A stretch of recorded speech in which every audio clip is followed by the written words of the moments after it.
അപ്പോൾ കുട്ടികളെ, നമ്മുടെ നല്ല റോസ ഒന്ന് നിങ്ങളെ കാണിക്കാമെന്ന് ഞാൻ വിചാരിച്ചു. റോസയുടെ കളക്ഷൻ. ഇത് നമ്മുടെ ഫ്രണ്ടിലത്തെ റോസയാണ്. ഇങ്ങനെ നിൽക്കുക, നല്ല രസം.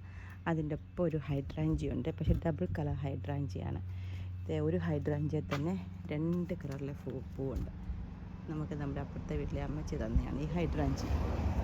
അവിടെ നിന്ന് ഇങ്ങോട്ട് വന്നാൽ നമുക്കിനിയും കുറേ റോസകൾ ഇവിടെ ഉണ്ട്. റോസയുടെ കളക്ഷൻ കേട്ടോ, കണ്ടോ, നല്ല രസമില്ല ഇത് കാണാൻ. പിന്നെ ഇതുകൊണ്ട് കൊല പോലെ കിടക്കുന്ന വേറൊരു റോസ. അതും കഴിഞ്ഞ് ഇങ്ങോട്ട് വന്നാൽ ഇതുകൊണ്ട് വേറൊരു റോസ. പിന്നെ ഇതൊരു പ്രത്യേക ഒരു ക്യൂട്ട് റോസയാണ്, 2 കളറുണ്ട് ഇവിടുത്തെ. അതും കഴിഞ്ഞ് ഇങ്ങോട്ട് വന്നാൽ വേറൊരു റോസ. ഇനിയും ഇതിൻ്റെ അപ്പുറത്ത് വേറൊരു റോസയും കൂടിയുണ്ട്, അതും കൂടെ കാണിക്കാം. എന്താ